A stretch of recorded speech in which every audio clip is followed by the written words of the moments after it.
Haya. Your Excellency President William Ruto, maaskofu na viongozi wa kanisa ambaye wanatusaidia kusindikiza mzee, wananchi nyote kwa jumla, hamjambo? Asimilani.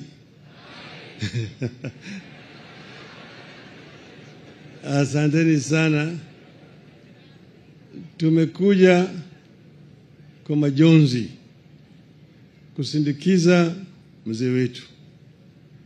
To Mrs. Mungaru Dodge, hoi beileid, or vi förlust deine Schwiegervater.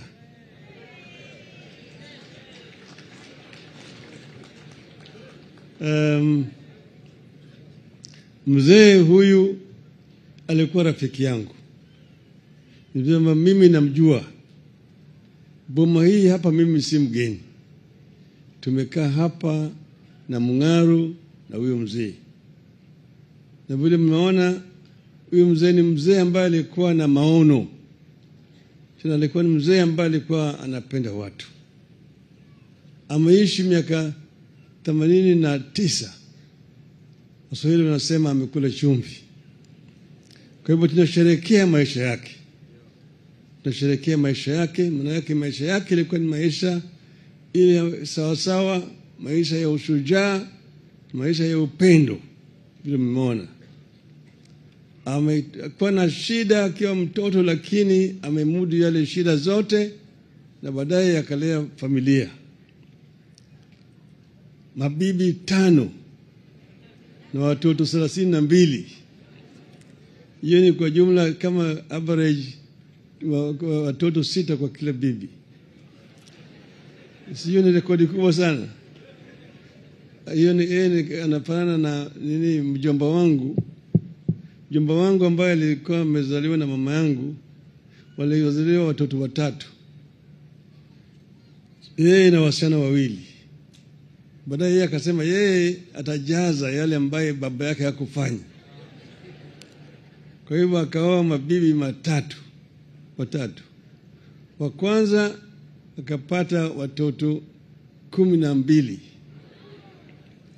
Wasichana 6 na vijana 6. Wa pili akapata watoto 10. Vijana 5 na wasichana 5. Wa tatu akapata watoto 8. Vijana 4 na wasichana 4. Hiyo Mungu alipanga namna hiyo. Kwa hivyo akawa na watoto 30, wasichana 15 na wanaume 15. Huyo mzee amemshinda yeye na watoto 2. Huyo mzee amefanya rekodi. Amefanya kazi kweli kweli. Kujenga Kenya. Kujenga Kenya. Amejenga Kenya. Sasa kitu kingine ambaye amefanya ni yeye alikuwa ameona mbele.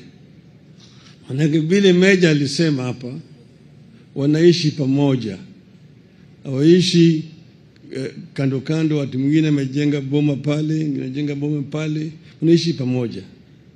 Hii ni kitu muhimu sana kama kwa sisi kama Wakenya tukaendelea mbele. Maana yake vile ninavyojua zamani zile wakati ambao ardhi ilikuwa kubwa, watu walikuwa wanajenga maboma. Kama mzee alikuwa na mabibi kama 5, amezaa watoto kama karibu 10-20. Sasa ile wanaume wakishakuwa wakubwa namna hii, wakishaoa, kila mmoja anakwenda anapewa ardhi ajenge boma yake. Kila mmoja anakwenda ajenge boma yake papa na pale. Sasa hiyo imepitwa na wakati.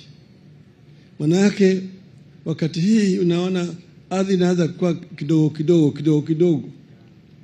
Kama mzee alikuwa kwa mfano na ekari 20, akawa na vijana 4, akagawia kila moja 5. Alafu huyo ambaye amepewa hiyo 5 akizaa tena watoto 4 au 5, atakuwa anagawa moja. Alafu sasa huyo ambaye vile vile sasa ni mjukuu Akianza kugawa hiyo moja yake itakuwa ni robo eka. Kwa tutakuwa na kitu inaitwa rural slum. Na kutakuwa hakuna mahali ambayo watu wanaweza kulima na kuzalisha chakula. Ndio sababu tunataka watu wanaishi pamoja. Watu wakiishi pamoja inaweza kufanya mpangilio mzuri zaidi. Maji inaweza kuletwa na serikali, inaweza kuleta stima, kuleta hata mambo ya kuchukua takataka na vio na choo, sewage.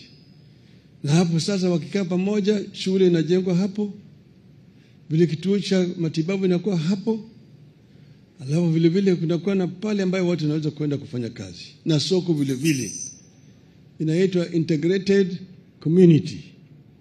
Haya ndio mpango tunataka tuone kiendelea mbele huko. Na hii tunataka ni sababu mimi nimewaambia watu wa serikali wanafanya mambo ya affordable housing. Hii affordable housing si tu mambo ya malazi, nyumba tu ya kukaa, lakini vile vile iwe na mpango zingine pale watu wanaweza kufanya kazi, kuwe na soko, kuwe na shule, kuwe na hospitali ya kutibu watu, na mahali vile vile ambayo watu wanaweza kwenda kujiburudisha, kucheza watoto, na wazee vile vile wanaenda pale wanatumia, unapata kilalo.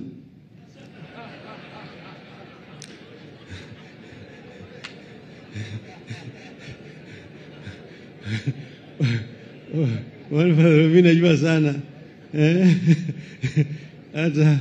Hata mgema kishaili mechoka na kwenda napata kilalo.